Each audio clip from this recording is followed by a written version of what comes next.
Past 3 days have been very violent in Mobile. Teenagers shooting children, leaving 2 dead. Teenagers is shooting children, leaving 2 dead. My God. Woo.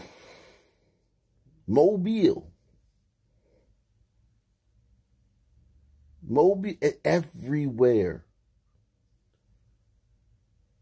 Everywhere. Past 3 days have been very violent in Mobile. Teenagers shooting children, leaving 2 dead. Mobile's police chief is making an emotional plea to residents.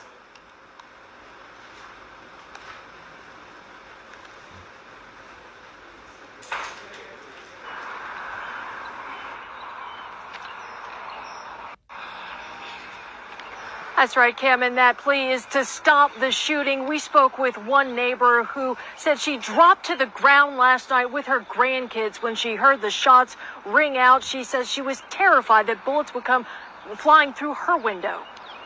Something like that. This woman, who did not want to be identified, says she heard about 20 gunshots last night on Michael Donald Avenue. Afterward in the street, she says she saw the victim, 14-year-old Sierra Jackson, in the passenger seat of a car. That car, the woman says, crashed into this one that also was shot up. The police had me go get her a towel. She was bleeding real bad.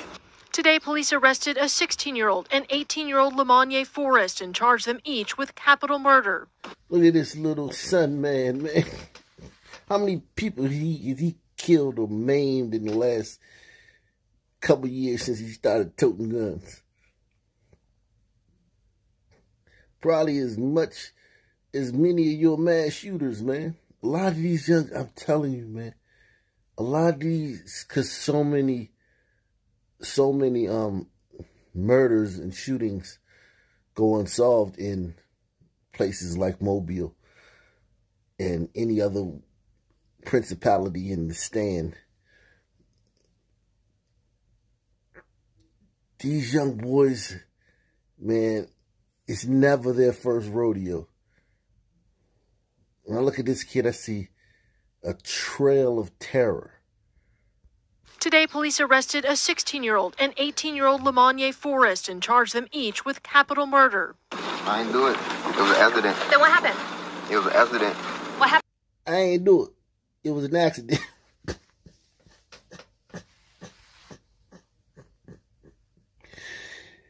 And some people say, who's raising it? It don't matter, man. It's a hardware issue, man. This is a hardware. This dude could have been raised by Desmond Tutu and Mother Teresa. And it's hardware, man. These are hardware issues. I didn't do it. It was an accident. 18-year-old Lamonier Forrest and charged them each with capital murder. I didn't do it. It was an accident. Then what happened?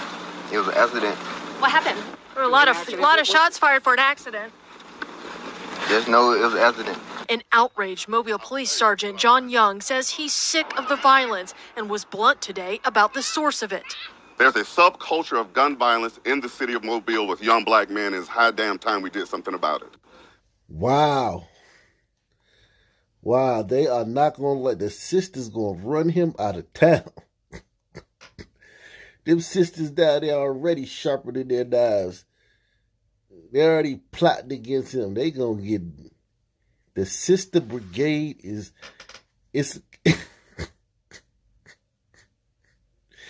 They're like cells. They're like sleeper cells. They're already working on him, man. He's not long for that town. Yeah, he's done, man. He done down there, man.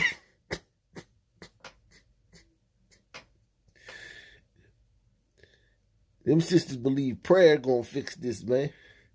Just pray it away, man. You addressing the root, not even the root cause. You addressing the cause. Because when they say root causes, they talking about all the slavery and all the the cause. It bees sun men, man. Doing all of it. And I mean like all of it. Like, it don't even be like 95%. It be all of it. Some men be doing all of this stuff in these cities, man. An outraged Mobile Police Sergeant John Young says he's sick of the violence and was blunt today about the source of it. There's a subculture of gun violence in the city of Mobile with young black men, and it's high damn time we did something about it. I said it. So no one has to be called a racist anymore. Young calling on a community to be as outraged as he is about the shooting death of a 14-year-old girl and to no longer sit idly by and watch more young people senselessly go to their grave. When are we as a city going to wake up and say, let's address this issue? I wish it would come to a stop. They need these parents to take control of their kids. I wish it would come to a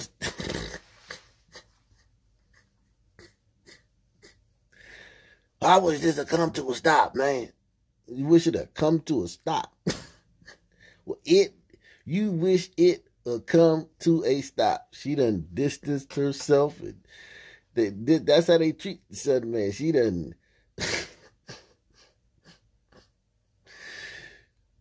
just made 50 degrees of separation between who the chief says is doing it. And listen, the chief said it's a subculture of gun violence with young son teens and son men. And a sister say, I hope it'll come to a stop. You hope it, like, it will come to a stop. My God, man, there's no hope. When are we as a city going to wake up and say, let's address this issue? I wish it would come to a stop. They need these parents to take control of their kids. They need to stop the guns. Guns is for protection, not to go get around just shooting everybody. Now, according to jail records, Forrest lives on Michael Donald Avenue where the shooting last night took place. His initial court appearance is set for this Friday. This 16-year-old that was arrested and charged with capital murder today due to a change in state law recently has not been identified. Reporting live tonight in Mobile, Andrea Ramey, NBC 15 News. Chris Broughton is doing more than just changing a light bulb. He's maintaining a bright idea to improve safety in his Canton neighborhood by stringing lights from house to house along the block. I'm on the safety committee for the Canton Community Association, and I offered for my block to be the guinea pig block. So I did my block starting in October of 2019, and then it just kind of snowballed from there and became my full-time job when I never intended it to. Broughton operates Brawler LLC and is commonly known as the Light Guy.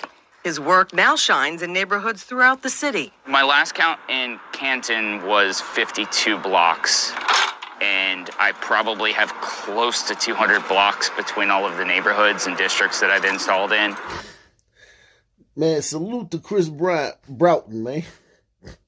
A real man, man. He said, man, when you son teens come over here, man, it's going to be a spotlight on you.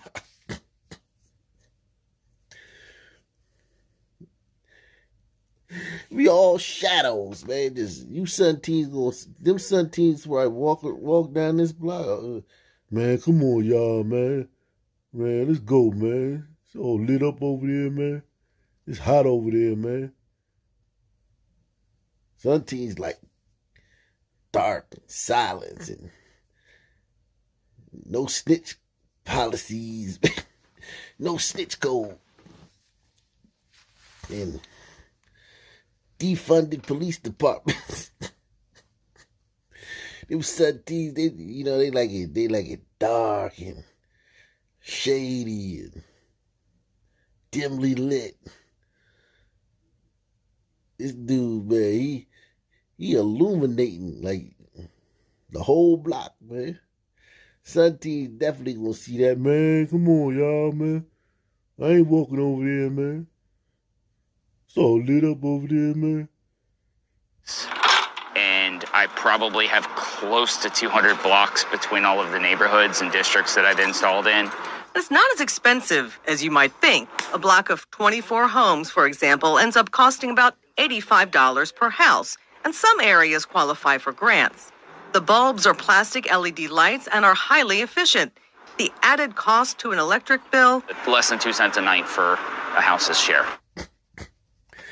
Look at what it takes to combat the sun team, man, and the sun man. Just look at what these people are doing. And listen, man, Baltimore, oh my God. 99.9987% of this is being done by sun. By sunmen, man. This is a direct, unequivocal, blatant response to sunmen and their rampant crime in this area. Now, this is a little suburb, Canton. Okay, so Canton, Baltimore. This is a neighborhood in Baltimore. This neighborhood is 91% glider and 3.9% sun. Wow. It's the second highest median income of all of Baltimore neighborhoods. So these gliders over here, they like, man, we tired of being picked on by these sunmen. Because, you know, the sunmen go to these neighborhoods because they know these strict gun laws and pasty liberals. And it's like shooting fish in a barrel, man. Like taking candy from a baby. They go over there, carjack these people, rob them, knockout game them, kill them. Just, you know, rain terror on these type neighborhoods, man. These people, they like, no. Whatever the cost is, whatever needs to be done, however much it inconveniences us, we'll do it. And just for posterity's sake, man, the entire city of Baltimore is 62.35% sun and 30.46% glider. That's a lot of sun, folk, Jack. Broughton operates Brawler LLC and is commonly known as the Light Guy. His work now shines in neighborhoods throughout the city. My last count in Canton was 52 blocks, and I probably have close to 200 blocks between all of the neighborhoods and districts that I've installed in. It's not as expensive as you might think. A block of 24 homes, for example, ends up costing about $85 per house, and some areas qualify for grants. The bulbs are plastic LED lights and are highly efficient. The added cost to an electric bill? Less than 2 cents a night for a house's share. Residents say it's well worth it. It's really beautiful. I mean, it brings people together, especially when now the weather's nice and you got stoop nights and things like that. It's easier for people to come out and hang out.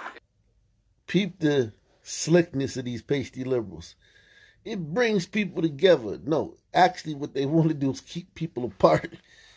They want you little violent sun teens that only come in, that have no business in these neighborhoods. You don't know nobody. You can't afford nothing and none of this shit. You ain't got no business over here. This is for when you come over here. Like, man, hey, man, it's all lit up over here, man. Come on, y'all, let's go to this other block, man. That's what he doing this for. But yeah, he gonna come out and tell the news. It brings everybody together and just a big community. No, you want to separate from the criminals in your city, man. That's what you doing. It's really beautiful. I mean, it brings people together, especially when now the weather's nice and you got stoop nights and things like that. It's easier for people to come out and hang out. It's really improved the security in the neighborhood, and it brightens the place up. Yeah, it's positive. Although the initial focus was safety, the feeling of community these lights have created is an unintended bonus. Broughton feels good that he's doing his part, one rung, one bulb at a time. I'm happy to help my city, my neighborhood. Whenever somebody does that, the nose thing, that's deception, man. He's covering his mouth up because he knows he's about to say something deceptive. It's just a little body language thing. And it's not. Sometimes somebody's nose may itch. You know what I mean? So it's not 1,000% true. I mean, accurate, but it's just something you can look for. You know, he's covering his mouth because he knows he's about to tell a lie. He's not happy to serve he's happy to serve his race. He happy to serve his race, man. You're getting terrorized by 15 to 16-year-old son-teens, man. That's what he happy to do, man. He happy to serve his race.